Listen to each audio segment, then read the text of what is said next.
Teka, anong ginagawa mo? Bakit nag-iimpake ka ng mga debit mo? Ano to? Lalayasan mo na ba ako? Oo, Tay. Pupunta na po ako sa Maynila kasama ko si Laura. Magsasama na po kami. Dahil sawang-sawa na po ako sa pagtutol niyo sa relasyon namin. Nagmamahalan po kami at isa siyang mabuting babae. Kaya hindi ko maintindihan sa inyo kung bakit gusto mong makipaghiwalay ako sa kanya. Dahil ang gusto ko, tapusin mo ang pagpupulis mo, Rodel. Makakasagabal lamang ang babaeng yun sa pangarap ko para sa'yo. Pangarap nyo? Para sa akin? Paano naman ang pangarap ko para sa sarili ko? Ayoko pong maging pulis na kagaya nyo. Kaya wag nyo na pong ipilit sa akin yung pangarap nyo para sa akin. Kung alam ko lang nalalaki kang Suel, ay ipinutok na lamang sana kita noon sa kumot. Wala kang utang na loob, hayop ka. Pagkatapos kitang palakin at pag-aralin, ay ganito pang gagawin mo sa akin. Wala kang kwentang anak. Sabihin niyo na po ang gusto niyo sabihin sa akin, Tay. Pero hindi niyo na po mababago ang isip ko. Aalis na ako sa pamamahay na to at gagawin ko kung anong gusto ko. Ayoko na magpakontrol sa inyo, Tay. Panahon na para gawin ko naman kung ano talaga ang gusto ko. O sige, umalis ka. Pero huwag ka nang babalik-balik dito. Sa oras na lumabas ka ng bahay nito, ay iisipin kong patay ka na. At kapag nahirapan ka at bumalik ka rito, hindi na kita tatanggapin. Kahit lumuha ka pa ng dugo. Magandang araw po sa inyo, Sir Blair. At sa lahat ng inyong mga tagapakinig. Ang kwentong ibabahagi ko sa inyo ngayon ay isa sa mga hindi ko malilimutang karanasan nung ako ay pulis pa. Marami na akong nakaharap na kriminal at masasamang tao. Ngunit hindi ko inakala na darating ang panahon na mapupunta ko sa isang sitwasyon na hindi lamang sumubok sa aking tapang, kundi pati na rin sa pagiging ama ko. Tawagin niyo na lamang po ako sa pangalang Wilfredo. At ito ang aking kwento. The Voice Addict.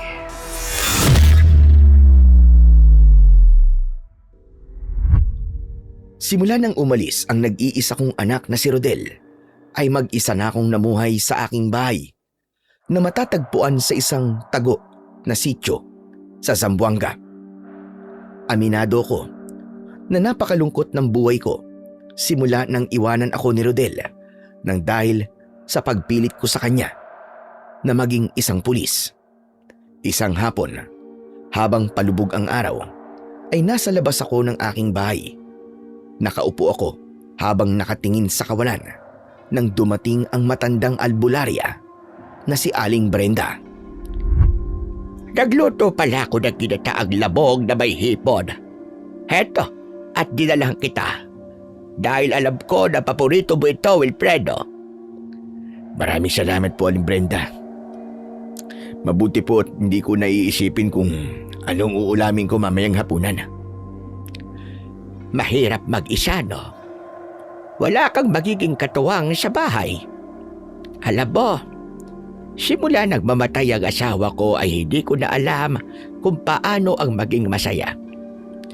Ilang taon kasi kaming nagsama tapos isang umaga ay bigla na lamang ako nagising na wala na siya. Pero kahit nawala si Mang Andres, ay nag-iwan naman po siya ng napakagandang alaala dito sa lugar natin.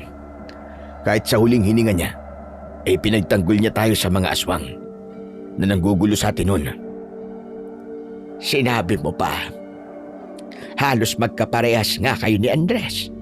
Kung siya ay aswang ang kinakalaban, ikaw naman ay mga kriminal. Noon pa po yun. Matagal na ho kung wala sa serbisyo. Ilang taon na po kasi akong retirado sa pagiging pulis. Aba, kahit na. Hindi pa rin David malilimutan ng magagandang ginawa mo nung ikaw ay nasa serbisyo pa.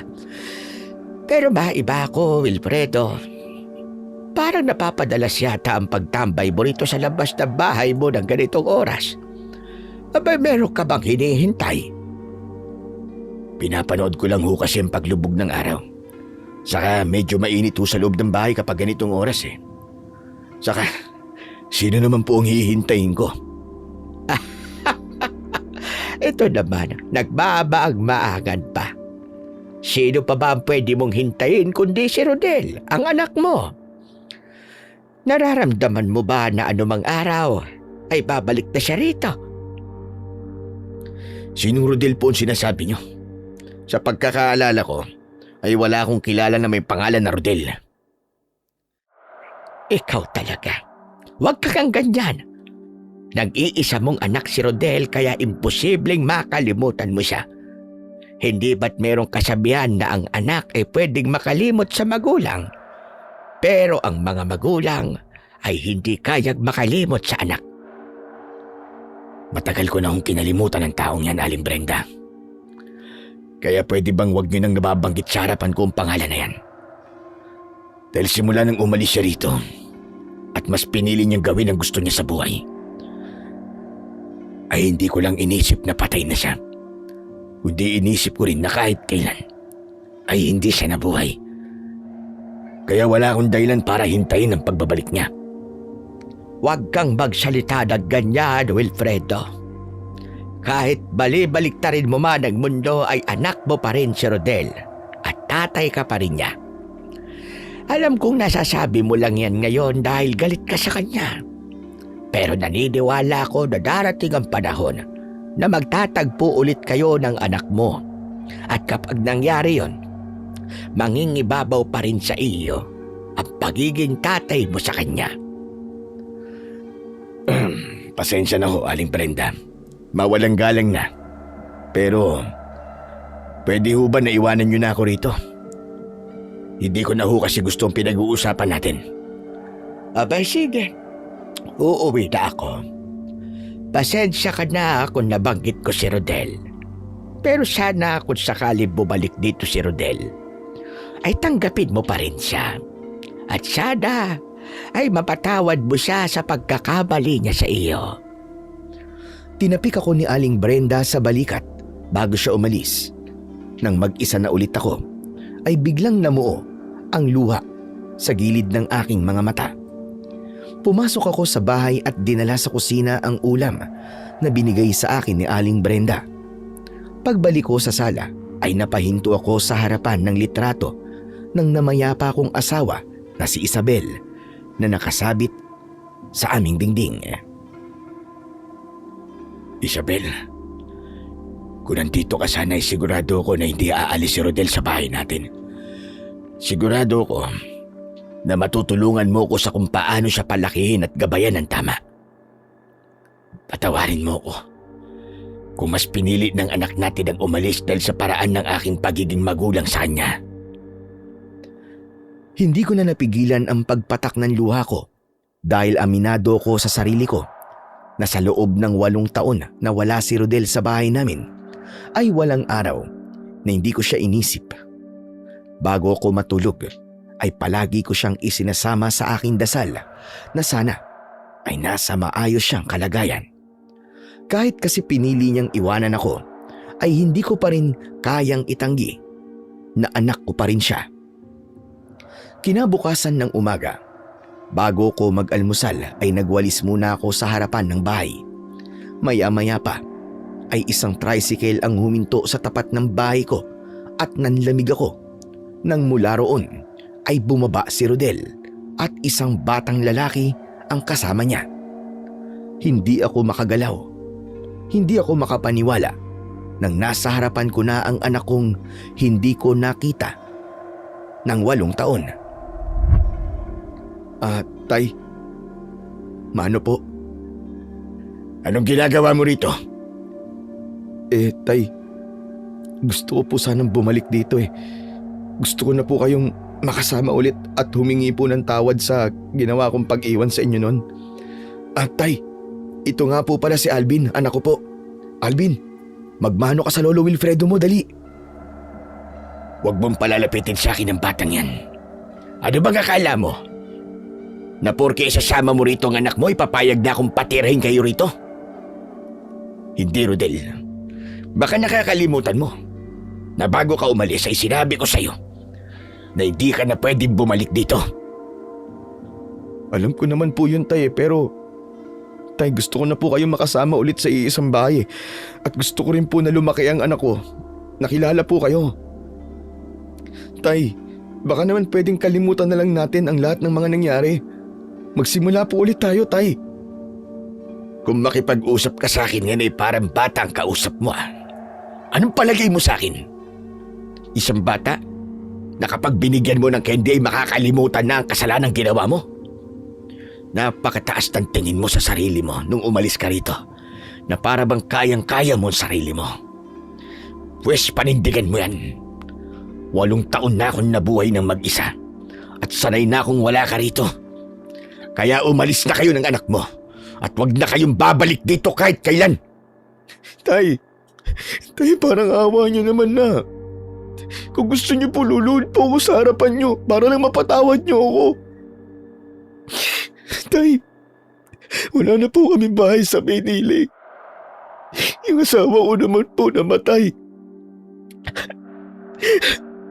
Wala na po kami matutuluyan ni Alvin. Huwag po kayo mag-alala.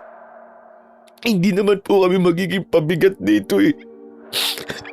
Maghahanap ako ng trabaho sa bayan para makatulong sa inyo, Tay. Parang awa niyo na po, Tay. Wala akong pakialam. Umalis na kayo. Kahit lumuhod ka, hindi kita mapapatawad. Pero Tay, Umalis na kayo! Layas! At huwag na kayong babalik dito kahit kailan.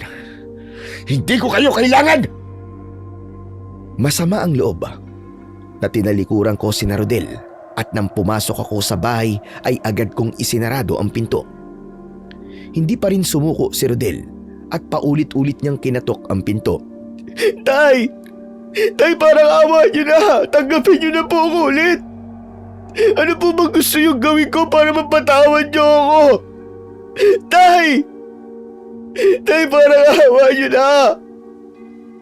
Wala kang kailangan gawin dahil kahit kailan ay hindi kita mapapatawad. Hindi ko kayo kailangan. Umalis na kayo ng anak mo at huwag na kayong babalik dito kahit kailan! Tumigil na ang pagkatok ni Rodel. Pinigilan ko ang pagkawala ng aking luha. Alam ko sa sarili ko na namimiss ko rin ang anak ko. Pero nang sandaling yon ay mas nangibabaw sa akin ng pride at galit. Naalala ko kasi nung araw na umalis si Rodel at ang mga salitang sinabi niya. Kaya kahit gusto ko siyang makasama at ang apo ko, ay mas pinili ko pa rin ang itaboy sila. Maghapon na nakasarado ang bahay ko pero mayat maya ang pagsilip ko sa bintana. Kahit tirik ang sikat ng araw, ay hindi pa rin umalis si Rodel at Alvin sa labas ng aking bahay. Nanatili sila roon na para bang umaasa sila na maaawa ako sa kanila at papapasukin ko sila. Pagsapit ng gabi, habang tahimik akong kumakain ng hapunan, ay may kumatok sa pinto. Nung una ay hindi ko yung pinansin dahil akala ko ay si Rodel yun. Pero nang narinig ko ang boses ni Aling Brenda ay tumayo ako at binuksan ko ang pinto. Anong kailangan niyo, Aling Brenda? Kanina ko pa nakikita si Rodel sa labas ng bahay mo. Alam ko na hindi mo siya pinapapasok dahil nakausap ko siya kanina. Wilfredo, iho. Alam ko rin na matagal mo nang gustong bumalik si Rodel kaya sana naman ay tanggapin mo na siya ulit sa buhay mo. Anak mo pa rin siya kahit na anong mangyari. Porke ba anak ko siya? Pwede na siya magkamali at hindi ako respetuhin. Tapos kapag gusto niyang bumalik ay babalik siya na parang walang nangyari. Hindi maaari yun. Pinili niyang umalis sa bahay na ito. Kaya dapat panindigan niya ang desisyon niya.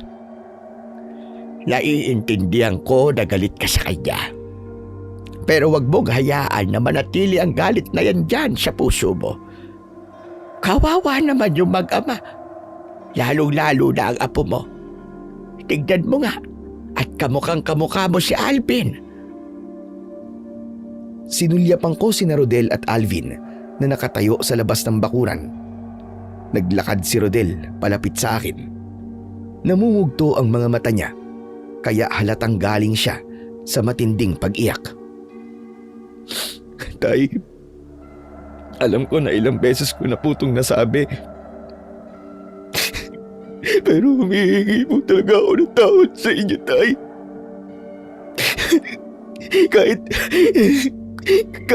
Kahit si Alvin na lang po patuloy niyo sa bahay natin, Tay. Kahit wag na po ako. Hindi ko po kasi siya kayang makita na natutulog sa kalsada. Alam mo na mangyayari yan. Pero bumalik ka pa rin dito. At huwag mong gamitin ang anak mo para gawin ko kung anong gusto mo. Humanap kayo na matutuluyan nyo. At huwag mong isiksik ang sarili mo sa pamamahay ko. Wilfredo, hindi mo na ba talaga mahahanap ang kapatawaran sa puso mo? Nasaan na yung kilala naming Wilfredo na mapagpatawad? Kung ang ibang tao nga noon ay nagawa mong patawarin, bakit hindi mo yun magawa sa sarili mong anak? Dahil napakasakit ang ginawa niya sa akin. Iniwanan niya ako na mag-isa rito ng ilang taon. Siya ang tumalikod sa akin at hindi ako. Tapos ngayon nagkandaletse-letse ang buhay niya sa Maynila. Ay babalik siya rito na parang walang nangyari. Kailangan niyang harapin ang resulta ng pagsuway niya sa akin. At kailangan niya yung panindigan hanggang sa huli. Kaya wag na siyang magsayang ng pagod at oras niya. Mas mabuti pang umalis na sila rito ng anak niya. Matapos ko yung sabihin, ay isinarado ko na ang pinto at kahit papano ay nagpasalamat ako nang hindi na nagpumilit pa si Rodel na papasukin ko sila ng anak niya sa aking pamamahay. Kinaumagahan ay may pagdadalawang isip akong lumabas ng bahay.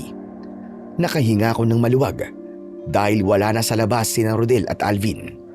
Ngunit may lungkot akong naramdaman nang naisip ko na baka umalis na sila at bumalik na uli sa Maynila. Nagtaka ako nang may nakita akong mga taong tumatakbo sa iisang direksyon. Nang dahil sa kagustuhan kong malaman kung anong nangyari, ay sinundan ko sila. Dinala ako ng mga paa ko sa gilid ng malawak na palayan kung saan maraming tao ang nagkukumpulan. Laking gulat ko nang isang bangkay ng lalaki ang nasa gilid ng palayan. Puno siya ng sugat at halos maligo siya sa kanyang sariling dugo. Nagulat ako nang biglang nagsalita si Aling Brenda sa tabi ko. Tignan mong mga sugat na, Wilfredo. Anong napapansin mo? Para hong inatake siya ng isang mabangis na hayop. Ang dami niyang kagat at kalmot sa ibang parte ng kanyang katawan. Sa palagay ko ay hindi basta mabangis na hayop ang pumatay sa kanya. Dahil walang mabangis na hayop dito sa atin na kaya gumawa ng ganyang klase ng pagpatay. Ang ibig niyo huban sabihin bakit hindi niyo pa diretsahin? Huwag naman sanang tama ang aking sasabihin. Ang mga sugat na ganyan ay aswang labang ang may kakayahan na gumawa.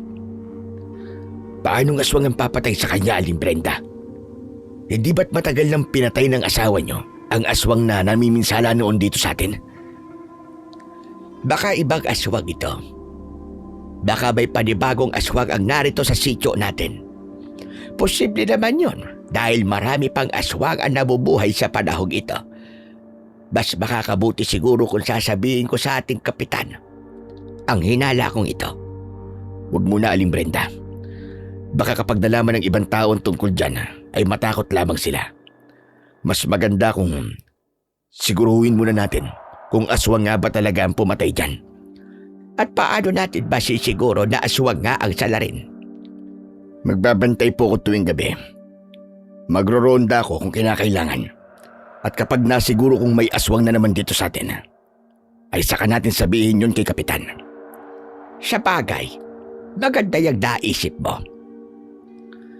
Mabuti na lang wala na rito si Rodel. Dahil hindi ligtas para sa kanila ng anak niya ang lugar natin ngayon. Bakit para bigla ka nag-alala ngayon sa kanila? Kahapon lang ay galit na galit ka kay Rodel at pinagtabuya mo pa sila. Pero para sa kaalaman mo, hindi bumalik sa Maynila ang anak at apo mo. Daron sila sa bahay ko ngayon. Doon ko muna sila pinatuloy ng pansamantala habang hindi mo pa sila tinatanggap sa bahay mo. Ano? At bakit mo sila pinatuloy sa bahay mo? Kung hindi mo yan ginawa, ay wala na silang mapagpipilian kundi ang umalis. Dahil wala na nga daw silang babalikan sa Maynila. Ikaw na lang ang pamilya nila, Wilfredo. Kaya kung ako sa'yo, ay bigyan mo na ng pangalawang pagkakataon ng anak mo. Patawarin mo na.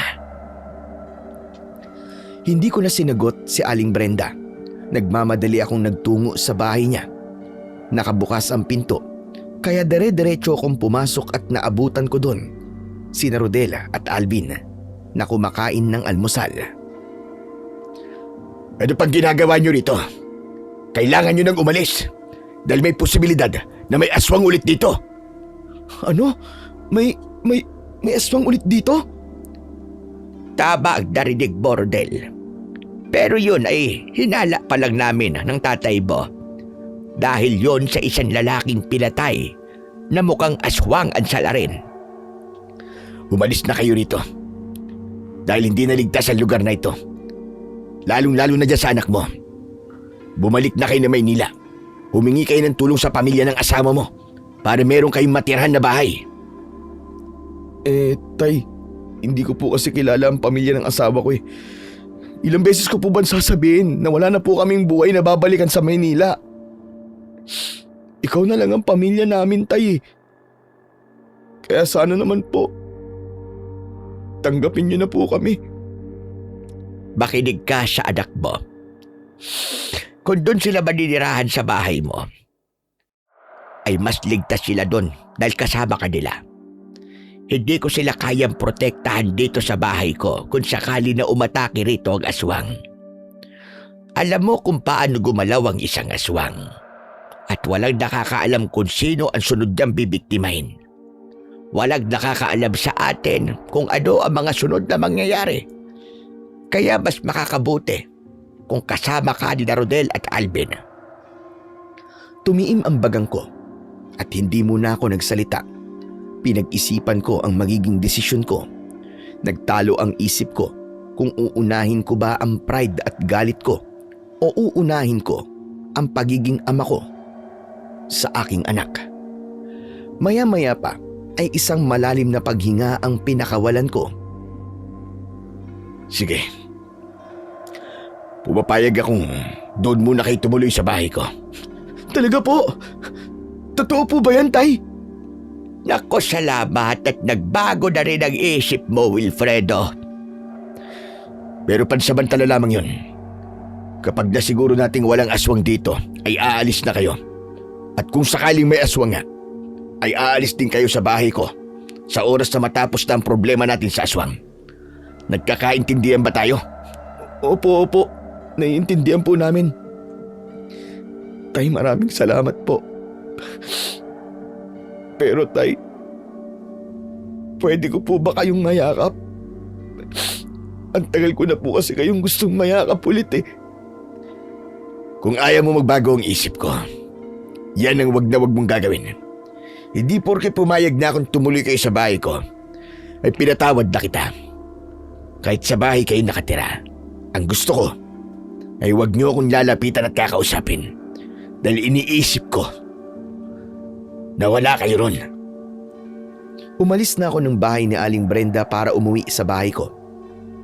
Hindi ko maintindihan ang nararamdaman ko ng sandaling yon, Sir Blair. Galit ako sa anak ko, pero gusto ko pa rin siyang protektahan at pati na rin ang apo ko. Hindi nagtagal ay pumasok na sina Rodel at Alvin sa bahay ko. Ang kwarto ni Rodel ang ginamit nila. Habang nasa kusina ako at mag-isang umiinom ng kape, ay biglang lumapit sa akin si Alvin. Isang nakatuping papel ang iniaabot niya sa akin pero hindi ko yun kinuha. Anong ginagawa mo rito? Hindi ba sabi ko huwag kayong lalapit sa akin at huwag niyo akong kakausapin? Manang-mana ka talaga sa ama mo eh. Parehas kayong matigas ang ulo. Ano po kasi ang sabi po kasi sa akin ni Papa, ipakita ko po sa inyo itong drawing ko dati sa school. Hindi ako interesado dyan. Sige na, bumalik ka na rin sa papa mo. Pero, ang sabi po niya matutuwa ka daw po kapag nakita niyo po ito, Lolo. Ano? Anong tinawag mo sa akin? Lolo po, hindi po ba lolo ko naman po talaga kayo? Huwag mo akong tinatawag na lolo dahil baka mas lalo ako magmukhang matanda. Saka lubayan mo na nga ako. Gusto ko mapag-isa. Alam ko po na matagal ka na pong mag-isa. Hindi ka po ba nagsasawa ng walang kasama, Lolo? Hindi ka po ba talaga masaya na nandito po kami ni Tatay? Sanay na akong mag-isa. At mas gusto ko na wala akong kasama. Saka bakit ba ang dami mo sinasabi? Umalis ka na nga rito. Sige po, pero iiwanan ko po itong drawing ko para makita niyo po. Ako po ang pinakamataas ang grades namin dyan. Sige po, Lolo, alis na po ako. Tila nahihiyang ngumiti si Alvin sa akin bago niya inilapag ang papel sa lamesa. Patakbo siyang bumalik sa kwarto habang nakasunod ako ng tingin sa kanya. Pagkasarado ng pinto ng kwarto ay napatingin ako sa papel na iniwanan ni Alvin. Hindi ko alam, pero naging matindi ang kagustuhan ko na malaman kung ano ang nakadrawing doon. Kapag ito kalokohan lang, mayayari talaga sa akin ang batang yon. Kinuha ko ang papel at binuklat yon. Agad na nangilid ang luha ko nang nakita ko na may nakadrawing doon na isang pulis. Nakasulat sa ibaba na gustong maging pulis ni Alvin paglaki niya, kagaya ng kanyang lolo, dahil palaging kinikwento ng tatay niya sa kanya kung gaano kagaling na pulis ang lolo niya. Sobra talaga akong natouch sa nakita at nabasa ko, Sir Blair.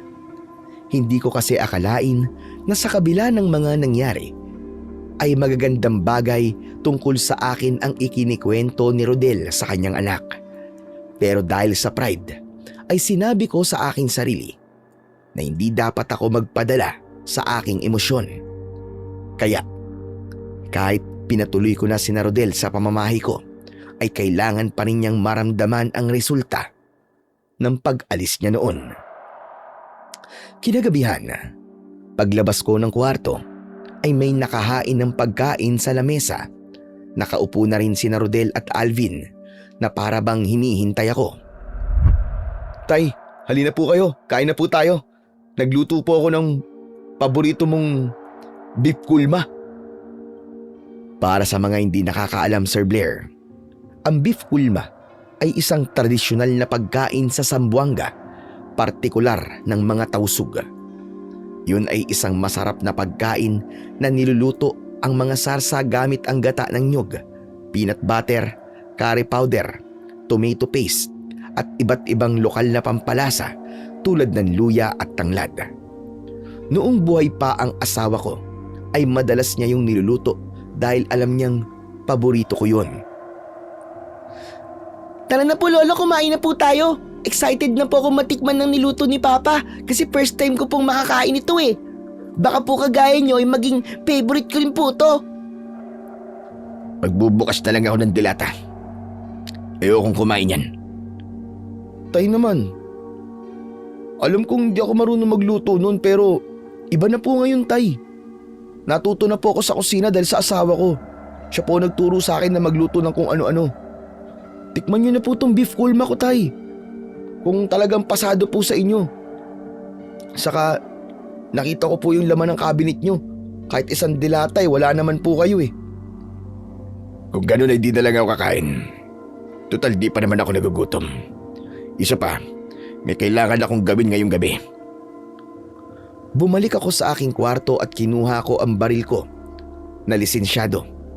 Bumalik ako sa kusina at isinabit ko ang itak sa aking bewang. Tay, sandali, anong gagawin niyo? Bakit may dala kayong baril?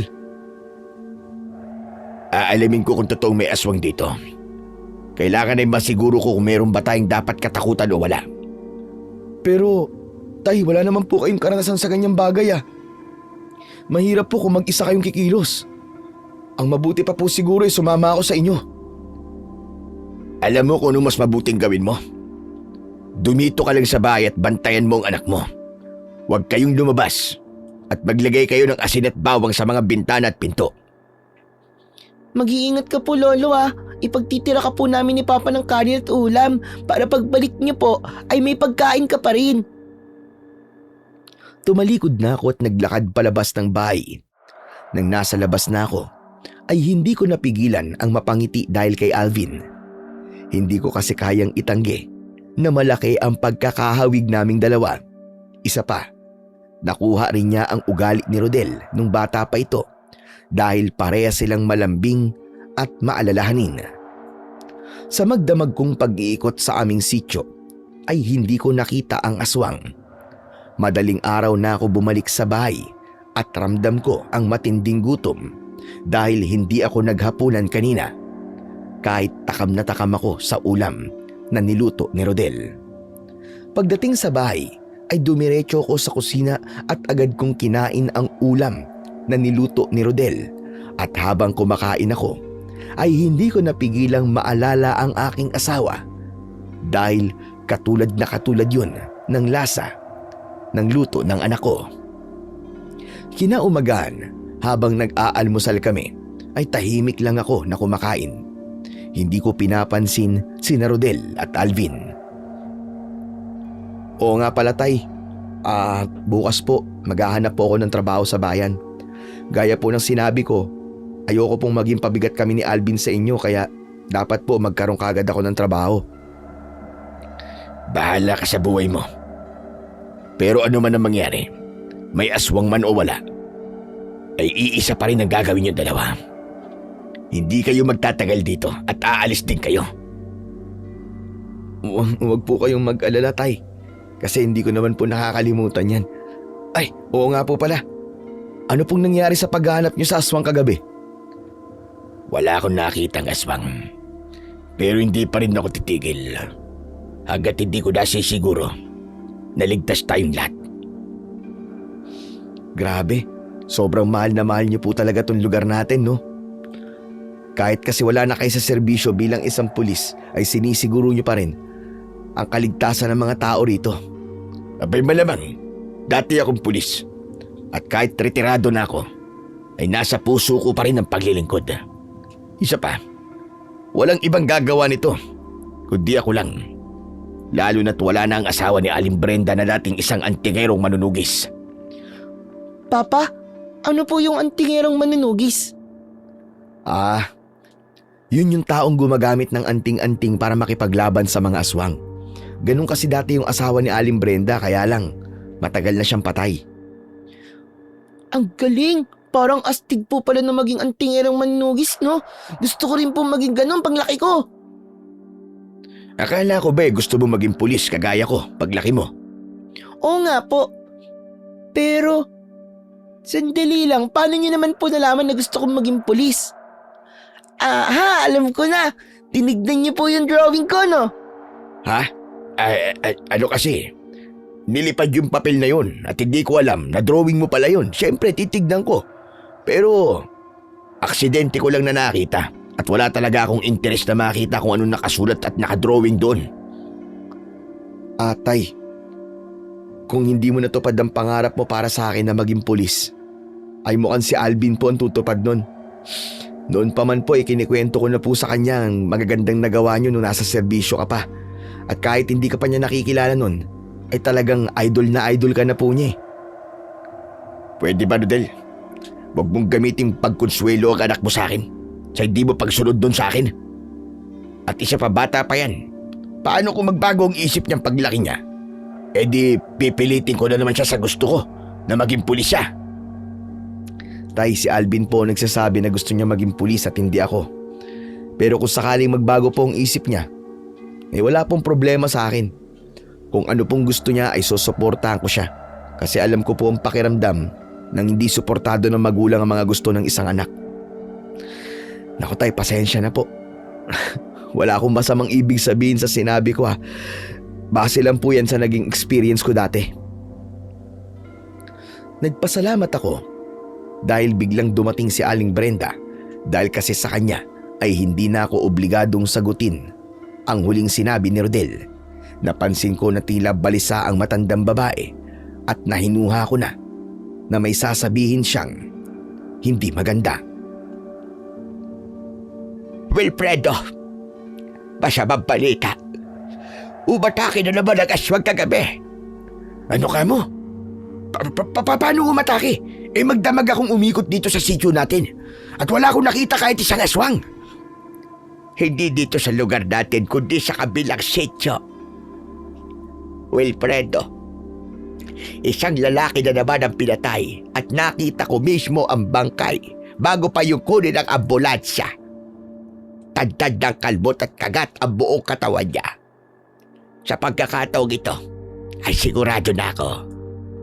Meron na namang aswang dito sa atin at hindi lang siya dito umaatake kundi maging sa mga kalapit na lugar natin. Kung ganun, kailangan na nating sabihin to kay Kapitan upang mabigyan niya ng babala ang mga tao. Dapat ay magkaroon tayo ng karpyo upang maiwasan ang paglabas ng mga tao sa gabi. Hindi na kailangan. Dahil ako na nagsabi kay Kapitan kanina at ang sabi niya ay magpapatawag siya ng pagpupulong mamaya sa barangay. Lahat ng tao rito ay papupuntay niya para malaman ng lahat kung ano ang nangyayari, kung ano ang dapat nilang gawin. Hindi ako makapaniwala na makalipas ang napakaraming taon ay muling magkakaroon dito ng aswang. At ikaw naman, Rodel, hindi ko kayo mababantayan ng anak mo sa lahat ng oras, kaya ikaw ang magbantay at pagprotekta sa anak mo. Bakit kasi bumalik-balik pa kayo rito eh? Tumahimik kaming lahat at alam kong lahat kami ay natatakot sa nangyayari. Pagsapit ng hapon ay nagtungo kaming lahat sa barangay at doon ay sinabi ng aming kapitan na may aswang na umaatake kaya pinag-iingat niya kaming lahat. Diniklara na rin niya ang pagkakaroon ng karpyo mula alas 7 ng gabi hanggang alas 5 ng umaga. Inatasan din niya ang mga tanod na magbantay tuwing gabi.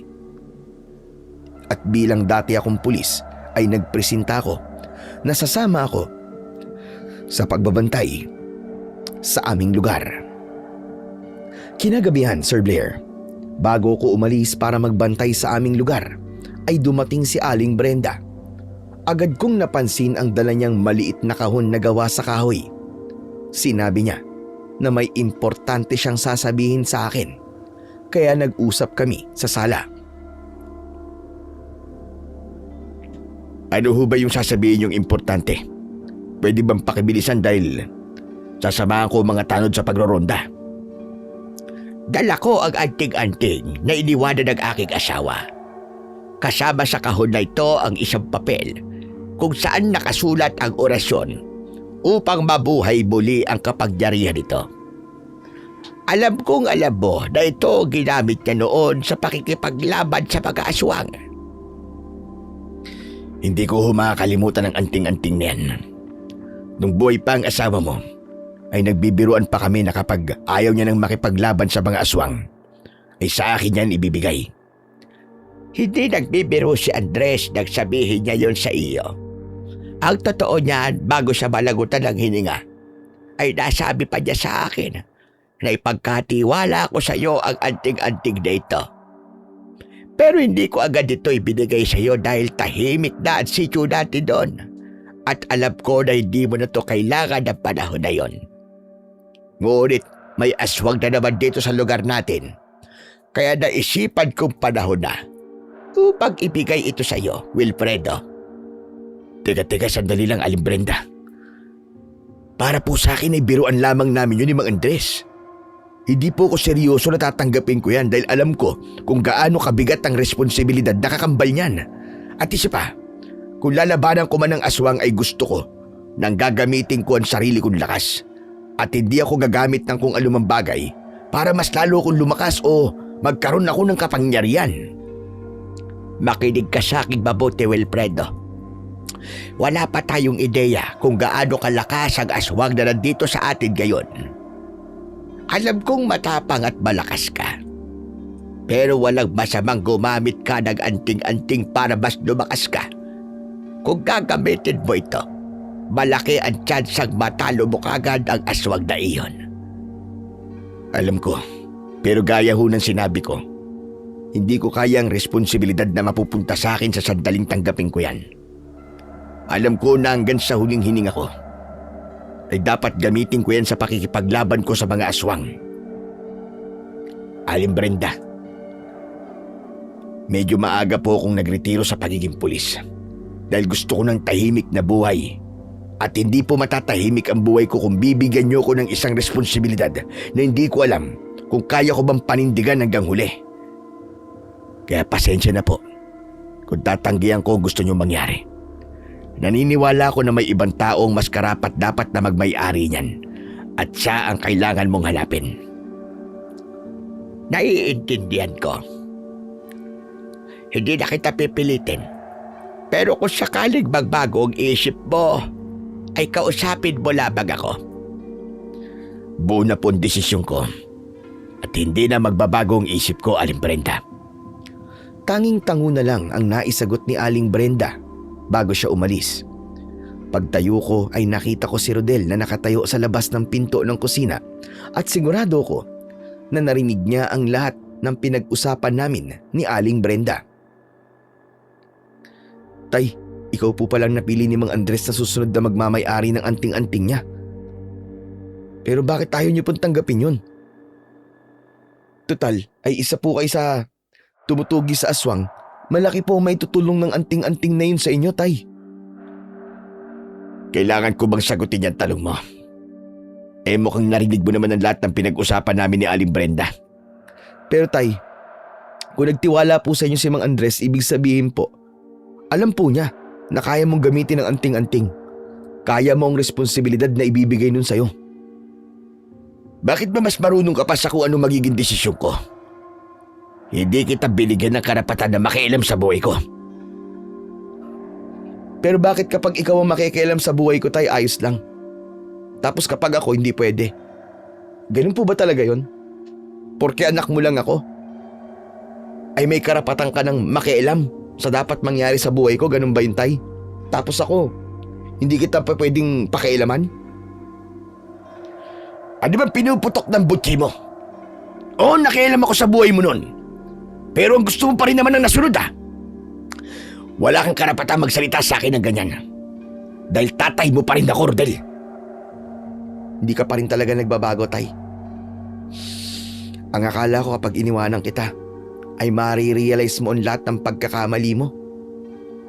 Pero hindi pala. Tumigil ka na, Rodel, ha? Tandaan mo, nakikita na ka lang dito sa pamamahay ko. Lumayas ka na rito nun. Kaya wala ka ng karapatan dito. Magpasalamat ka na nga lang dahil naaawa ako sa anak mo. Kaya nandito kayo ngayon sa loob ng bahay ko. Hindi ko kailangan ng awa mo, Tay. Ang kailangan ko ay ang pagtanggap mo sa amin ng apo mo, Tay. Nandito kami para muling mabuo ang pamilya natin. Tapatin mo nga ako, Rodel. Kung hindi ba nagkandaleki-leki ang buhay mo sa Maynila, ay maiisip mo man bumalik dito. Di ba hindi naman? Wala ka talagang mapagpipilian. Kaya sumisiksik kayo rito. Hindi totoo yan, Tay. Balak na sana talaga namin bumalik dito pero namatay lang ang asawa ko. Napakarami kong dapat eskasuhin kaya naudlot ang pagbabalik namin dito. Siguro nga hindi nyo na ako mapapatawad.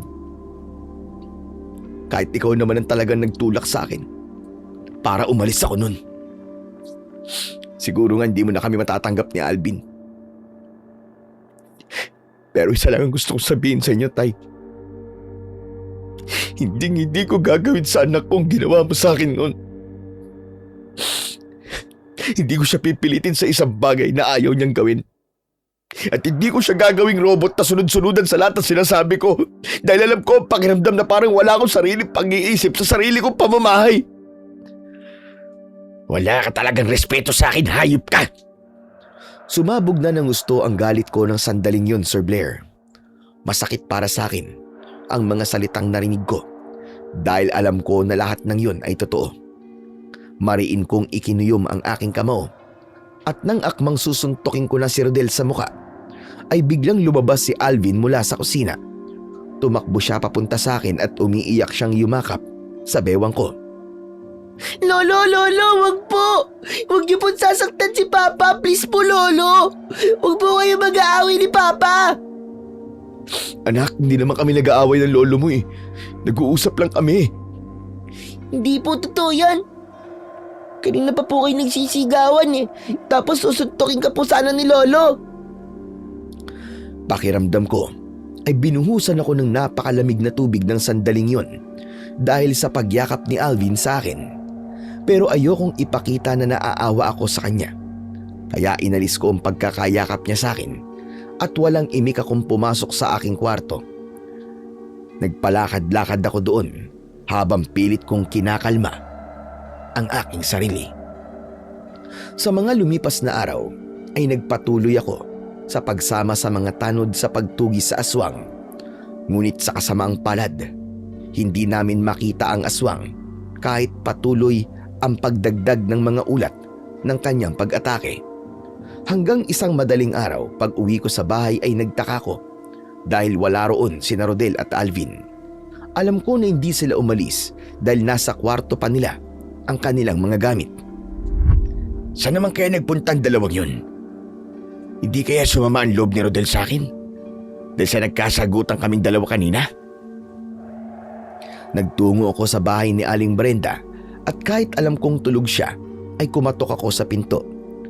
Pinagbuksan naman niya ako habang may pagtataka sa kanyang muka. Wilfredo, ano't kumakatok ka sa bahay ko na ganitong oras? Aling Brenda, nandito po ba sina Rodel at Alvin? Abay, wala. Bakit? Wala ba sila sa bahay mo? Wala po sila ron eh.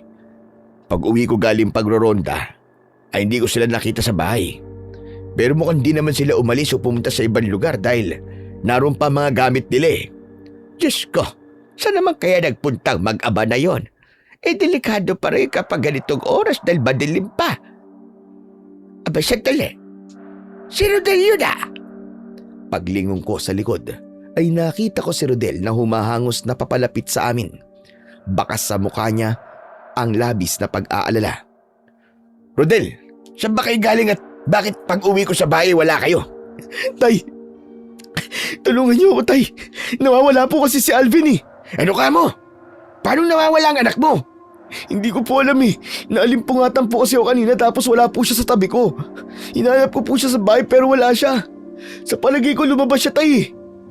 Anong klaseng tatay ka? At tinayaan mo mawala ang anak mo? Tara, hanapin natin si Alvin. Kapag may nangyaring masama sa apo ko, mayayari ka talaga sa akin, Rodel. Magkasama naming hinanap ni Rodel si Alvin. Umikot kami sa buong sityo pero bigo kaming makita si Alvin. Kaya nagsimula na akong makaramdam ng takot dahil baka kung ano na ang nangyari sa kanya.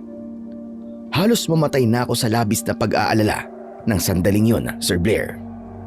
Pasikat na ang araw nang nagdesisyon kaming umuwi. Pagpasok namin sa bahay ay hindi kami makapaniwala nang nakita namin si Alvin sa kusina habang tila pagod na umiinom ng tubig. Tumakbo kagad si Rodel papunta sa anak niya at mahigpit niya itong niyakap. Alvin, Diyos ko. Salamat sa Diyos at ligtas ka, anak. Akala ko ano na nangyari sa iyo eh. Saan ka ba kasi galing na bata ka? Lumabas po ako kanina habang tulog ka po, Papa. Gusto ko po kasing tulungan si Lolo na hanapin po yung aswang eh. Pero hindi ko po siya nahanap. Ano bang pumasok sa utak mo at naisipan mong gawin yun, Alvin? Ha? Hindi gawain ng isang bata ang pagganap sa aswang. Masyadong delikado yun para sa'yo. Nakikita ko po kasi si Lolo na nahihirapan na po sa paghanap sa aswang eh. Gusto ko lang naman po makatulong. Makatulong?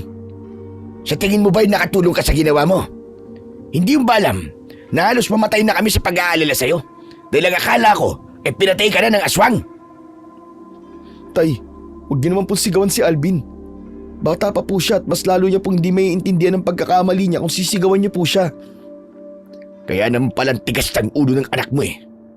Masyado mong bini-baby. Dapat malaman ng anak mo na habang nandito siya sa bahay ko ay hindi pwedeng ginagawa niyang yan. Ang dapat dyan, dinidisiplina para magtanda. Nang sandaling yon, ay galit ang namayani sa akin, Sir Blair. Galit dahil labis akong nag-alala kay Alvin, pero malalaman ko na lumabas pala siya ng bahay para hanapin ang aswang. Malaki ang mga hakbang na lumapit ako kay Alvin. Hinila ko ang isa niyang braso at malakas kong pinalo ang puwet niya gamit ang aking kamay. Malakas na umiyak si Alvin.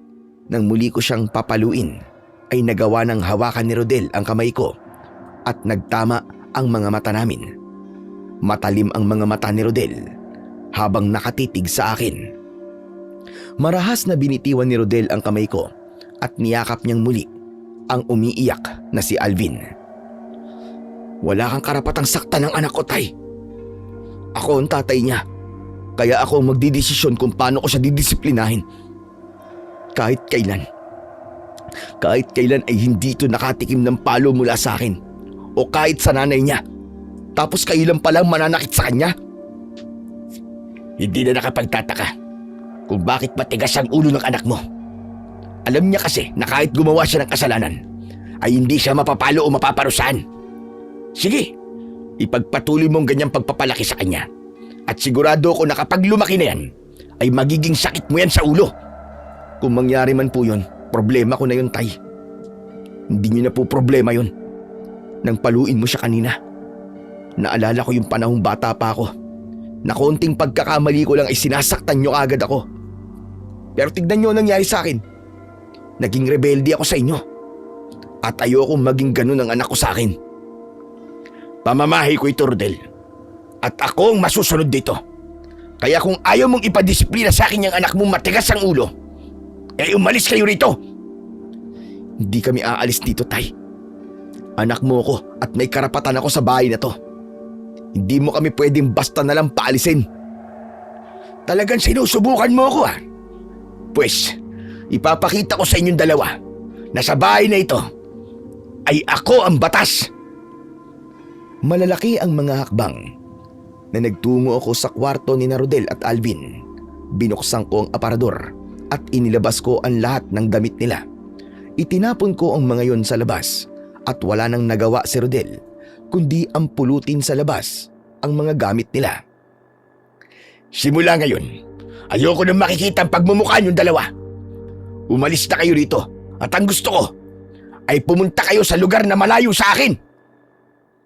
Matapos kong sabihin yon, ay malakas kong isenarado ang pinto at kinandado ko yon para hindi na makapasok si Rodel. Habol ko ang aking paghinga nang pumasok ako sa aking kwarto. Makalipas ang ilang sandali ay medyo nahimasmasan na ako at doon na ako nakaramdam ng pagsisisi kung bakit ko ginawa yon sa aking anak at apo. Ngunit dahil masyadong mataas ang pride ko, ay pinanindigan ko na lang ang pagpapalayas ko sa kanilang dalawa. Kahit pinalayas ko na si Rodel at Alvin, ay halos araw-araw ko pa rin silang nakikita dahil sa bahay lang pala ni Aling Brenda sila nakituloy. Katapat lang ng bahay ko ang bahay ni Aling Brenda, kaya may mga pagkakataon na nakikita ko silang mag-ama sa labas. Minsan ay naisip ko na magpakumbaba at sabihin kina Rodel na umuwi na sila sa bahay. Pero palagi akong napapangunahan ng paniniwala ko na ako ang tatay at anak ko lang si Rodel. At bilang siya ang anak, ay siya ang dapat na unang lumapit sa akin para humingi ng tawad. Isang gabi, habang kasama kong nagroronda ang mga tanod, ay isang tanod ang lumapit sa amin at sinabi niya na umaatake yung aswang sa bahay nila Aling Brenda. Dahil alam ko na naroon si Rodel at Alvin, ay nagmamadali akong tumakbo papunta doon. Naabutan namin si Aling Brenda na sumisigaw sa labas ng bahay habang nakayakap dito ang umiiyak na si Alvin. Wilfredo! Si Rodel nasa loob siya! Inaatake siya ng aswang! Tulungan mo ang anak mo, Wilfredo! Tulungan mo siya! Parang sasabog ang ulo ko sa narinig ko. Binunot ko kagad ang baril at tumakbo ko papasok sa loob ng bahay. Nakita ko ang aswang na nasa ibabaw ni Rodel. Nakabaon ang mga kuko niya sa dibdib ng anak ko na duguan at puno ng sugat ang iba't ibang parte ng katawan. Pinaputukan ko ang aswang pero nakaiwas siya. Nagmamadali siyang tumalon sa bintana at tumakbo palayo. Inuna ko si Rodel kaysa habulin ang aswang. Tulong! Kailangan madala si Rodel sa ospital! Tay, parang di na po ako magtatagal. Si Alvin po, ikaw na po bahala sa kanya. Wag niyo po siya pababayaan. Huwag kang magsalita ng ganyan. Hindi ka pa mamamatay. Kailangan ka pa ng anak mo, Rodel. Kailangan pa kita, anak. Huwag mo akong iiwanan. Parang awa mo na. Kung mamamatay man po ako ngayon, ay mamamatay akong masaya. Dahil narinig ko po mga salitang yan sa inyo, Tay. Alam ko naman po na mahal niyo pa rin ako. Pero pinapangunahan lang po kayo ng galit niyo. Tumahimik ka na nga. Huwag ka na magsalita. At baka mas lalo kang manghina. Nang narinig ko ang ugong ng tricycle sa labas, ay binuhat ko na si Rodel. Isinakay ko siya sa tricycle at sumama na rin sa amin si Alvin sa pagpunta sa ospital. Pagdating sa ospital, ay agad na inasikaso ng mga nurse at doktor si Rodel. Habang nasa labas ng emergency room, ay napatingin ako kay Alvin na nakaupo habang nakayuko. Tinabihan ko siya at tinapik ko ang balikat niya. Lo, mamamatay na po ba si Papa? Sasama na po ba siya kay Mama sa langit? Masamang damon tatay mo. Hindi pa siya mamamatay. Kasalanan ko po kung bakit nangyari yung kay Papa eh. Kung di po sana ako nagpasaway, ay hindi po kayo mag-aaway. Tapos, hindi niyo po sana kami palalayasin. Wala kang kasalanan, Alvin. Ako ang may kasalanan dahil naging makitid ang utak ko. Kung di pa ito nangyari, ay hindi ko pa maiisipan lahat ng pagkakamali ko. Lalo na sa inyo ng tatay mo. At sana, mapatawad niyo pa ako, Apo. Matyaga kaming naghintay ni Alvin hanggang sa isang doktor ang lumabas at sinabi na maayos na ang lagay ni Rodel. Kailangan na lang nitong magpagaling sa mga sugat nito. At ayon pa sa doktor ay wala namang pinsala ang internal organs ni Rodel. Pagsapit ng umaga ay pinuntahan na namin si Rodel sa pinaglipatan sa kanya na private hospital room. Sakto na pagdating namin ay nagising siya at nakita ko ang saya sa mukha ni Alvin nang nakita nitong gising na ang tatay niya. Huwag mo munang yakapin ang tatay mo at sariwa pa ang sugat niya. Salamat sa Diyos. Akala ko talaga mamamatay na ako kagabi. Mabuti na lang at nadala ka namin kagad dito sa ospital dahil kung hindi, baka naubusan ka na ng dugo. Oo nga pala, anak. Gusto kong humingi ng tawad sa nangyari sa inyo. Kung hindi ko sana kayo pinalayas, ay wala tayo ngayon dito sa ospital. Ayos lang po, Tay. Maganda rin po na naroon kami ni Alvin sa bahay ni Aling Brenda nung umatake yung aswang. Kung wala po kasi kami ron, baka si Aling Brenda po naging biktima ng aswang kagabi. Alam mo ba, Lolo, ang tapang-tapang po ni Papa kagabi nang pumasok po yung aswang sa bahay ni Aling Brenda. Iniligtas niya po muna kami at saka po niya nilabanan yung aswang. Dapat ay iniligtas mo rin ang sarili mo kasama nila. Hindi mo na dapat nilabanan yung aswang dahil mas malakas siya kumpara sa'yo. Ayos lang po yun, Tay. Dahil ang importante po iligtas po sina Alvin at Aling Brenda. Kahit paano po kasi, meron akong natutunan noon sa inyo. At yun ang dapat kong protektahan, ang mga taong mahalaga sa akin. Pero napakasaya ko po dahil parang nag-aalala po pa rin kayo sa akin, Tay. Nung nakita ko kasi na duguan ka, pumasok sa isip ko na maaari kang mawala. Doon ko naisip na masyadong maikli ang buhay para hayaan ko manatili ang galit sa puso ko. Anak, patawarin mo ko sa lahat ng maling nagawa ko sa iyo. Alam ko na hindi natin mababago ang nakaraan, pero sana hindi pa uli ang lahat para makapagsimula ulit tayo.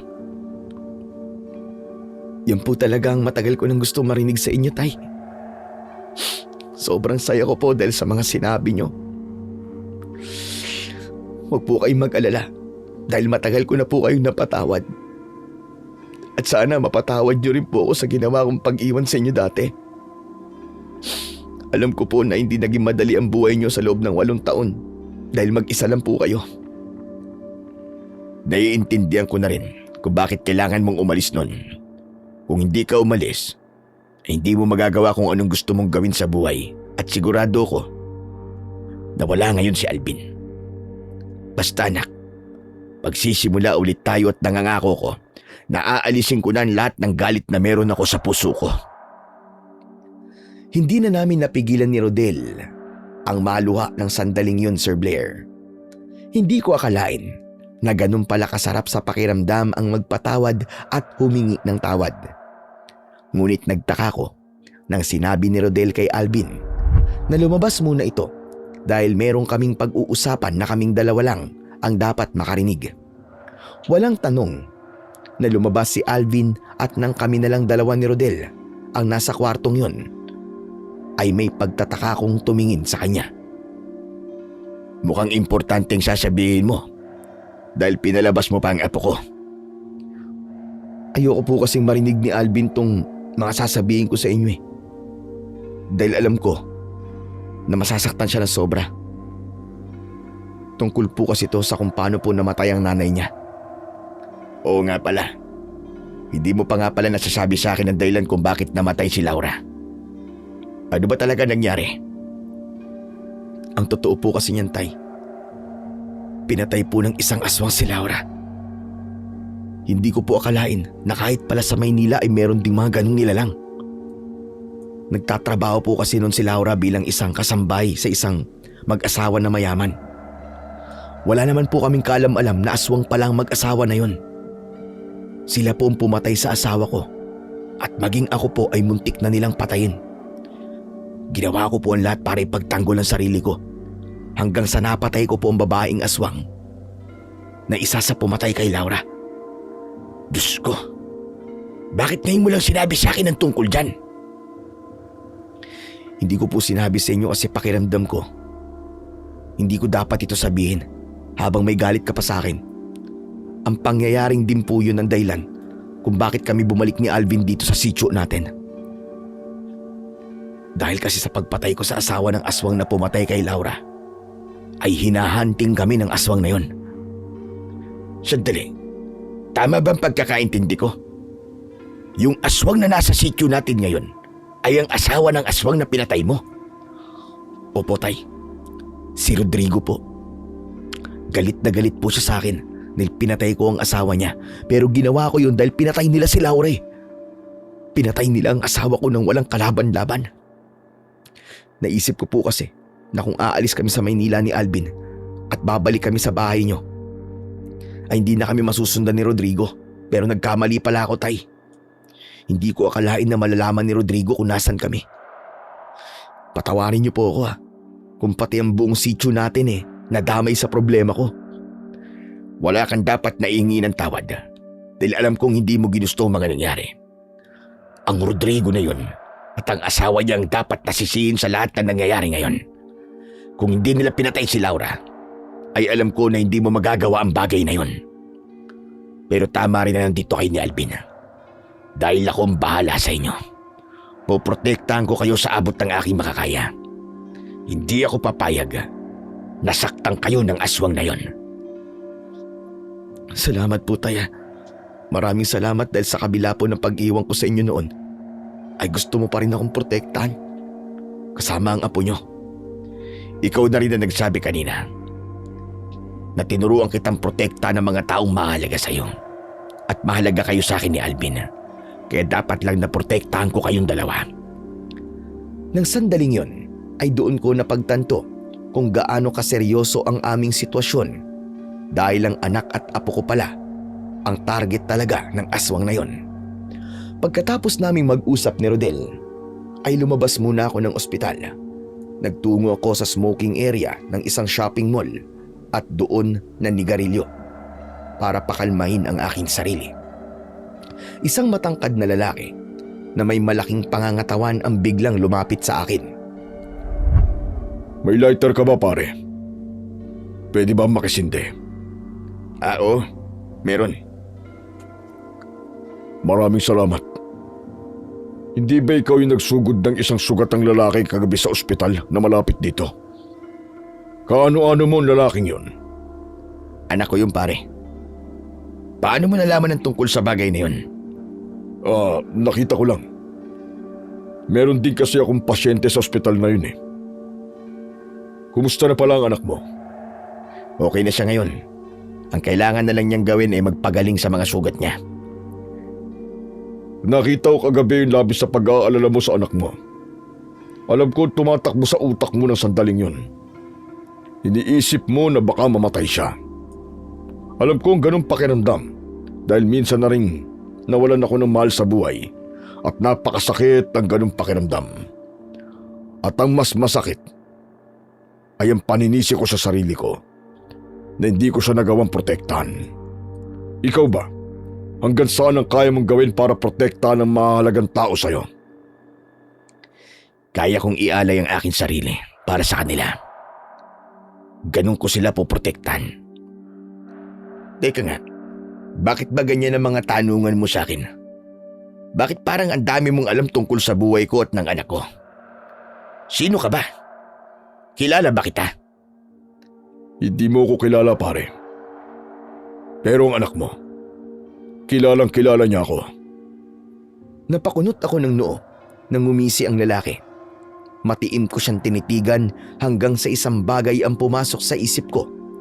Nanlamig ako ng gusto at nanginig. Nang bahagya ang buong katawan ko. Teka nga. Huwag mong sabihin na ikaw si Rodrigo. Ako nga. Mukhang naikwento na pala ako ng anak mo sa'yo. Walang iya ka. Ikaw ang aswang na pumapatay sa sityo namin at ikaw din ang aswang kung bakit na ospital ang anak ko. Sisihin mo ang anak mo sa lahat ng nangyayari sa lugar nyo. Kung hindi niya pinatay ang asawa ko, hindi ko gagawin to. Pinatay ng anak ko ang asawa mo dahil pinatay niyo ang asawa niya. Pero mabuti na rin at nagpakita ka sa akin dahil mas pinadali mo para sa akin ang pagpatay sa'yo. Susuntukin ko sana si Rodrigo, ngunit nagawa niyang iwasan ang aking kamao. Hinawakan niya ang braso ko at kasunod nun ay tumama ang kamao niya sa mukha ko. Tinuhod niya ako sa tiyan na naging dahilan para manghina ako ng gusto. Tuluyan na akong lumugmok nang malakas niyang sinipa ang likod ko. Tatayo sana ako pero tinapakan niya ng mariin ang ulo ko. Kung inaakala mo mapapatay mo ang anak ko, nagkakamali ka. Dadaan ka muna sa ibabaw ng bangkay ko bago mo yung magawa. Yan ba ang kayang protekta ng mga mahal ka sa buhay? Wala pa nga kung saan yung aswang ay kayang-kaya na kitang patayin. At ito ang tandaan mo.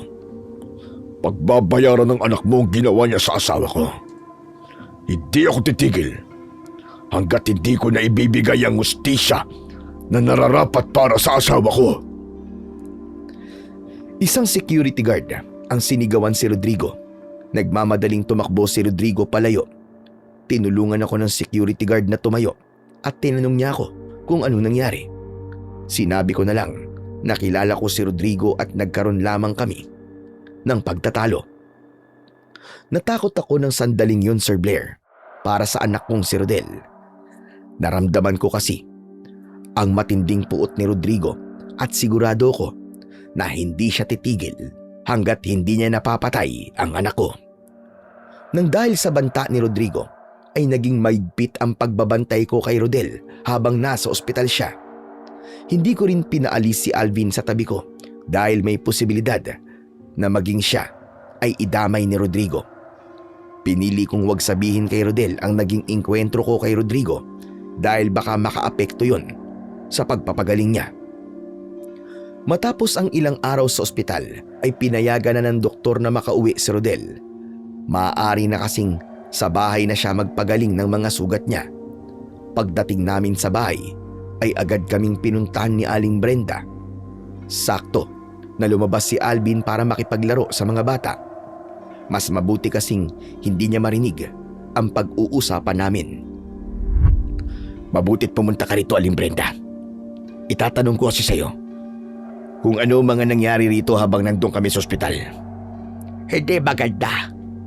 Gabi-gabing umaatake yung aswang at 2 tao ang muntik na niyang mapatay. Aling Brenda, may sasabihin po ko sa inyo. Pero wag niyo po itong ipagsasabi sa ibang tao, ha? Ang aswang po na yon ay si Rodrigo. Gusto po niyang patayin si Rodel dahil napatay ni Rodel ang asawa ng aswang na yon. Pero hindi yung gustong gawin ng anak ko. Ipinagtanggol niya lamang ang sarili niya. Kaya niya napatay ang asawa ni Rodrigo. Diyos ka! Pero kung si Rodel lamang ang gusto niyang patayin, ay bakit pati ang ibang tao rito at sa ibang lugar ay nadadamay? Malakas po ang kutob ko na nung una ay hindi pa po alam ni Rodrigo ang eksaktong kinaroroonan ko. Kaya lang bibiktima siya ng ibang tao. Inisip niya siguro na baka sa ganung paraan ay magpapakita ako sa kanya. Mukhang masyado na siyang nawiwili sa pagpatay. Kaya itinuloy-tuloy na po niya. Ano na pala gagawin natin ngayon? Paano natin mapapatay ang aswang? Dahil nandito na po ulit ako, ay tutulong na ako sa pagtugis kay Rodrigo. Gagawin ko ang lahat para hindi na madagdagan ng biktima niya at para hindi siya magtagumpay sa balak niyang pagpatay kay Rodel. Tanging kamatayan lamang ni Rodrigo ang sagot para matapos na ang lahat ng ito. Tutulungan kitang patayin siya, Tay. Magkasama tayo sa laban na to. Hindi mo pa kaya, Rodel. Hayaan mong ako na lang ang gumawa nito. Ang pagtuunan mo ng atensyon ay ang pagpapagaling mo. Natatakot na akong muli kang atakein ni Rodrigo dahil baka sa susunod ay tuluyan ka ng kunin sa akin ng Diyos. Sandali lang. Tama bang mga narinig ko? Bakit yata parang may pakialam ka na sa anak mo ngayon, Wilfredo? Aling Brenda, nakapagpatawaran na po kami ni Rodel.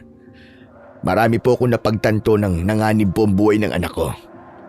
Kaya mas pinili ko magpakumbaba.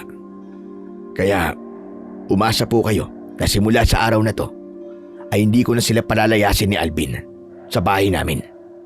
Hay nako, salamat naman sa Diyos at dininig na niya ang isa sa mga dasal ko at yun ay ang magkaayos kayong mag-ama. Kahit ang daming nangyayaring hindi maganda sa paligid ngayon ay masaya ko na nagkapatawaran na kayong dalawa. Masayang umalis si Aling Brenda.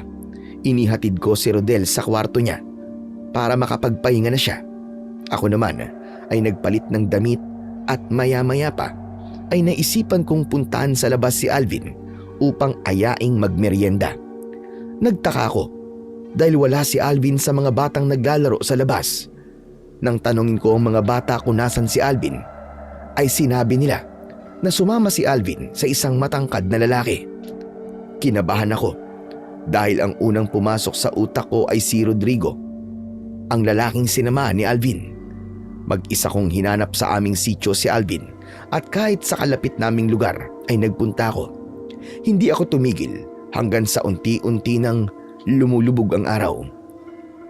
Bigo akong umuwi sa bahay at sinalubong ako ng nag-aalalang si Rodel.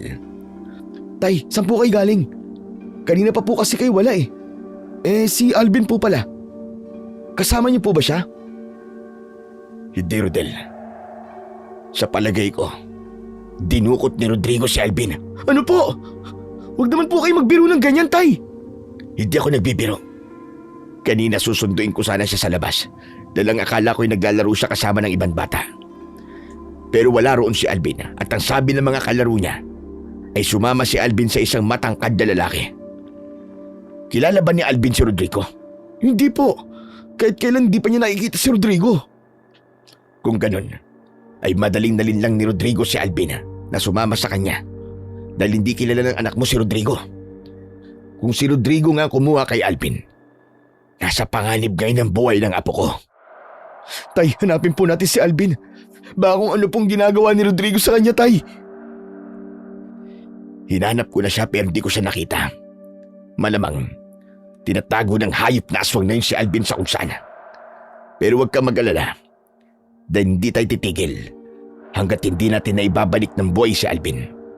At sa oras na may gawing hindi maganda si Rodrigo sa apo ko, humanda talaga siya sa akin.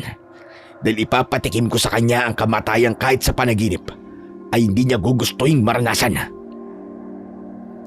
Sa gitna ng pag-uusap namin ni Rodel ay may kumatok sa pinto. Umasa ako na si Alvin na yun, ngunit pagbukas ko ng pinto ay nagulat ako dahil si Rodrigo ang naroon. Susugurin sana siya ni Rodel, ngunit agad kong pinigilan si Rodel. Bitiwan mo ako, Tay! Papatayin ko ang hayop na yan! Sa oras na patayin mo ko, hindi mo na makikita ang anak mo, Rodel. Walang hiya ka! Nasaan ang anak ko? Anong ginawa mo sa kanya? Ibalik mo ang anak ko! Sa ngayon ay wala kang dapat na ipag-alala. Dahil ligtas ang anak mo. Hindi ko pa siya sinasaktan. Huwag mong idamay ang bata sa galit mo sa tatay niya. Wala siyang kinalaman sa pagkamatay ng asawa mo. Para sa akin ay meron siyang kinalaman. Dahil anak siya ng taong pumatay sa asawa ko. Pinatay niyo ang asawa ko! Kayo ang nagsimula ng gulong ito! Wala akong pakialam kung sino nagsimula. Dahil ang gusto ko lang ay ang may paghiganti ang kamatayan ng aking asawa. At ang kamatayan mo, Rodel, ang makapagliligtas sa buhay ng anak mo. Ano ba talaga ang gusto mo? Sabihin mo na at huwag ka ng maraming sinasabi. Simple lang ang gusto ko. Ang gusto ko ay makipagkita ka sa akin sa gubat na nasa dulo ng sityo na to. Puntuan mo ko doon sa isang malaking puno ng balete at doon mo makikita ang anak mo. Palalayain ko lamang siya sa sandaling mapatay na kita. Buhay mong magliligtas sa mahal mong anak, Rodel. Pero sa oras na hindi ka pumunta mamayang gabi, ay dadaling ko rito bukas ng umaga ang malamig ng bangkay. Hayop ka! Hayop ka, Rodrigo! Demonyo ka! At tandaan mo, hindi ka maaaring magsama na kahit na sino. Kahit yung tatay mong mahina, ay hindi mo pwedeng isama. Sa oras na malaman kung may kasama ka, papatayin ko ang anak mo. At ikaw ang isusunod ko.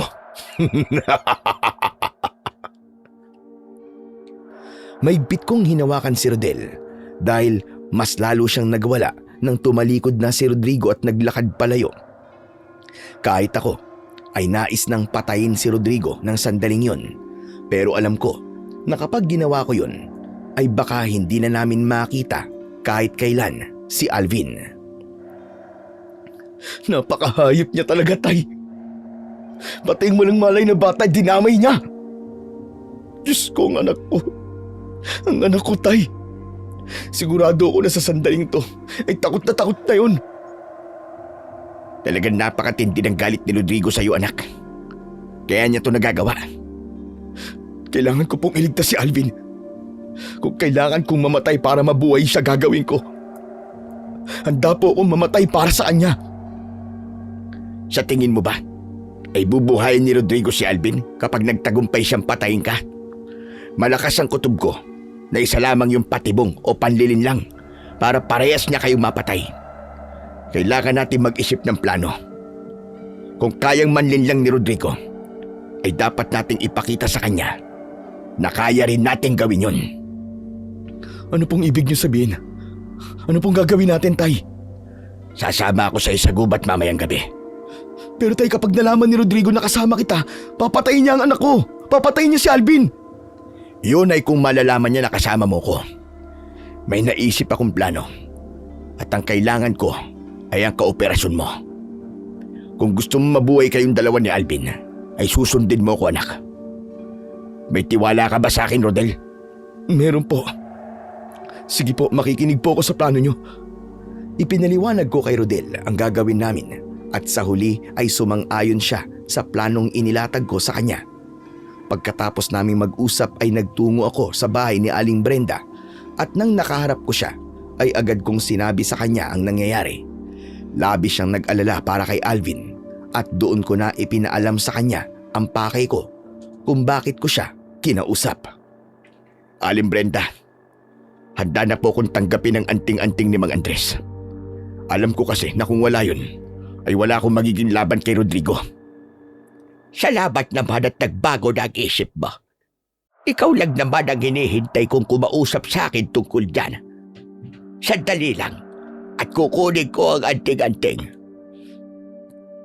Pagkakuha ni Aling Brenda sa anting-anting ay agad niya yung ibinigay sa akin.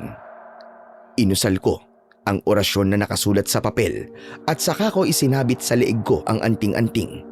May naramdaman akong tila malamig na hangin na bumalot sa akin at sigurado ko na yun ay indikasyong tinanggap ako ng anting-anting bilang bago nitong tagapangalaga. Pagsapit ng 10:00 ng gabi ay umalis na kami ni Rodel ng bahay upang iligtas si Alvin. Walang dalang kahit na anong sandata si Rodel dahil maghihinala si Rodrigo na meron kaming balak na labanan siya. Kaya ako lang ang may dalang itak. Bukod doon ay meron din akong dalang lubid na alam kong magagamit ko sa pakikipaglaban sa aswang. Nasa inyo na po pala ang anting-anting ni Mang Andres. Bagay na bagay po pala sa inyo yan, tay. Mas lalo po kayong astig tignan. Nabola ka pa. Pero alam mo nun, wala talaga siya plano ko na tanggapin to. Pero dahil buhay na ng apo ko nakasalalay, hindi ako dapat maging kampante. Kailangan kong makasiguro na maililigtas natin si Alvin mula kay Rodrigo. Pero tayo, natatakot po ako. Baka kasi hindi tayo magtagumpay sa plano natin eh. Ano ka ba? Huwag kang magsalita ng ganyan. Tandaan mo, palaging nasa panig natin ang Panginoong Diyos at hindi niya tayo pababayaan kailanman. Naniniwala ko na maililigtas natin si Alvin at matatapos na sa gabing ito ang kasamaan ng hayop ni Rodrigo na yun. Nang nakarating na kami sa bukana ng gubat, ay naghiwalay na kami ni Rodel. Parehas kaming papunta sa puno ng balete pero magkaibang daan ang aming tinahak. Nang malapit na ako sa puno ng balete, ay nakita ko ron si Rodrigo na nasa anyong aswang habang hawak niya si Alvin. Pumwesto ko sa may likuran ni Rodrigo, ilang metro ang layo ko sa kanya. Maya-maya pa ay dumating na si Rodel at siya ang humarap kay Rodrigo. Mabuti naman at marunong ka tumupad sa usapan, Rodel. Sana ganun ka rin. Ngayong nandito na ako, pakawalan mo na si Alvin. At pagkatapos ay pwede mo nang gawin ang gusto mong gawin sa akin. Kung papatayin mo ako, patayin mo na ako. Huwag kang magmadali. Anong papatayin, Papa? Bakit ka papatayin ng aswang? Anak, makinig ka sa akin. Kailangan kong gawin to para mabuhay ka. Basta anak, kahit wala na ako, palagi mong isipin na nasa tabi mo lang ako at ang mama mo. At huwag ka magpapasaway sa Lolo Wilfredo mo, ha? Tigilan niyo na ang katrabaho yan. At talagang iniisip mo na bubuhayin ko ang anak mo. Natatawa ako sa katangahan mo, Rodel. Hindi lang ikaw ang papatayin ko, kundi pati na rin ang anak mo. At bago kita patayin, ay ang anak mo muna ang papatayin ko para maramdaman mo ang naramdaman kong sakit nung pinatay mo ang asawa ko. Hayop ka! Napakahayop po talaga, Rodrigo! Wala kang isang salita. Sa akin ka lang may galit, kaya wag mong idamay ang anak ko! Ang usapan ay usapan, Kaya pakawalan mo ang anak ko!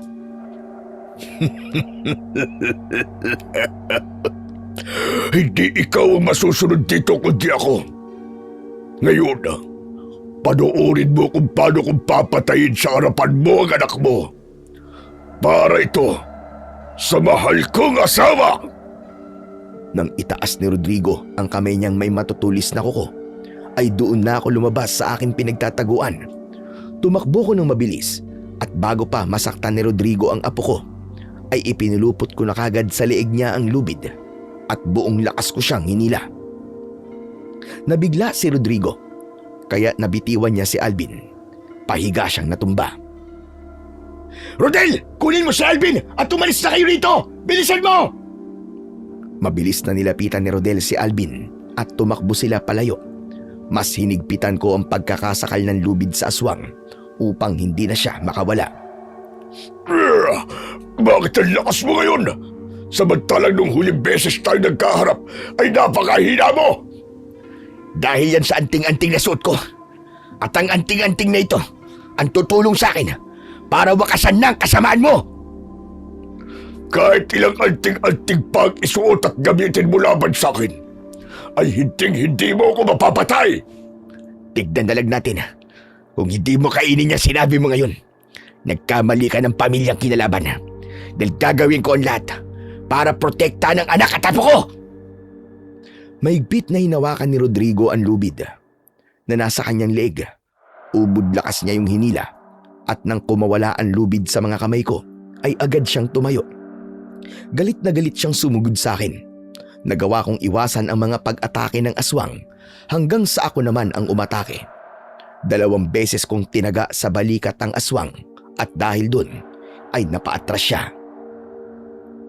O ano? Bakit umaatras ka na ngayon? Akala ko ba'y malakas ka? Ang akala ko ba, kahit ilang anting-anting ang gamitin ko, ay hindi kita mapapatay? Bakit parang natatakot ka na yata ngayon? Hindi ako natatakot sa'yo. Tandaan mo, hindi pa ito ang huli nating pagkikita. Babalikan ko kayo at sa pagbabalik ko ay sisiguraduhin kong mapapatay ko na kayong lahat. Yun ay kung makakabalik ka pa. Hayop ka!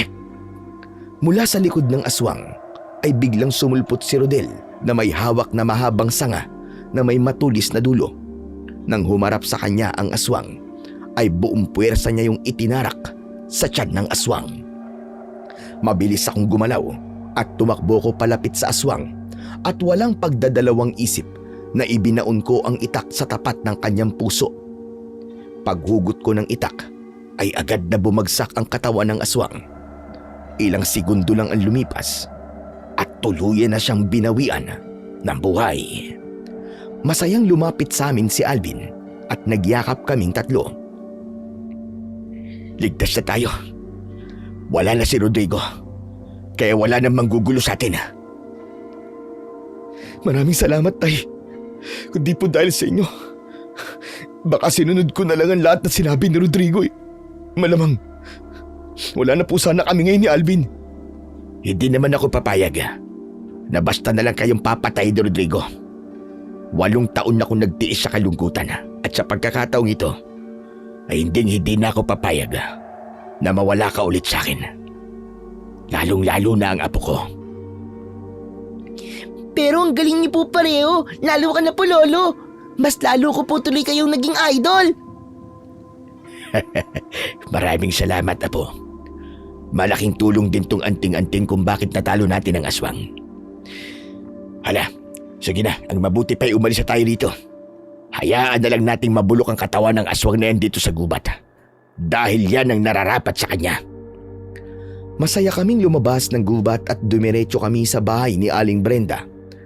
Labis ang tuwa niya nang nakita niya na ligtas na kami ni Rodel at Alvin. Ano nangyari? Nasa ang aswang? Napatay niyo na ba siya? Wala na po ang aswang. Patay na po siya, Lola Brenda. Pinatay po siya ni na Papa at ni Lolo. Diyos ko, maraming salamat, Panginoon namin. Salamat ng marami dahil hindi mo hinayaang magtagumpay ang kasamaan. Oo nga po pala, Aling Brenda. Ngayong wala na po si Rodrigo, ibabalik ko na ho sa inyo ang anting-anting. Ano ka ba naman, Wilfredo? Tinanggap ka na ng anting-anting bilang bago nitong tagapangalaga. Kaya wala na dahilan para ibalik mo pa yan sa akin. Sa iyo na yan. Huwag naman sanang mangyari itong sasabihin ko. Pero wala tayong alam sa maaaring mangyari sa hinaharap. Baka mamaya ay may aswang na naman na sumalakay dito. Kaya mas mabuting nasa iyo na ang anting-anting. Nang sandaling yon, ay tuluyang ko nang tinanggap ang anting-anting at ang kaakibat nitong responsibilidad. Naisip ko na tama si Aling Brenda. Walang kasiguraduhan ang bukas at ang pag-atake ng aswang sa aming sityo. At maaaring hindi pa tapos, kaya mas makakabuti kung hawak ko ang anting-anting kung sakaling kailangan ko ulit yung gamitin. Nang nakauwi na kami sa aming bahay, ay mahigpit kong niyakap si Rodel at tinapik ko ang likod niya. Doon na tuluyang kumawala ang mga luwang kanina ko pa pinipigilan. Tay, bakit po kayo umiyak? Hanggang ngayon kasi hindi pa rin ako makapaniwala na buhay tayong lahat. Sa totoo lang anak, kanina ay natakot din ako. Hindi para sa sarili ko, kundi para sa inyo ni Alvin. Alam ko na kung may nangyaring basa-basa inyong dalawa, ay habang buhay kong dadali ng pagsisisi dahil hindi ko kayo nagawang iligtas. Tay, wag na po kayong umiyak. Kasi tapos na po ang lahat. Wala na po si Rodrigo. Mabubuhay na po tayo ng tahimik at hindi na po natin kailangan matakot. At gusto ko rin pong magpasalamat ulit sa inyo. Dahil mas nakita ko po kanina ang pagiging tatay niyo sa akin. At nangangako ako na araw-araw na akong magiging tatay sa iyo at lolo sa apo ko hanggang sa aking huling hininga. Pangako anak, babawi ako sa iyo. Mas humigpit ang yakap ko kay Rodel habang nakatingin sa amin si Alvin.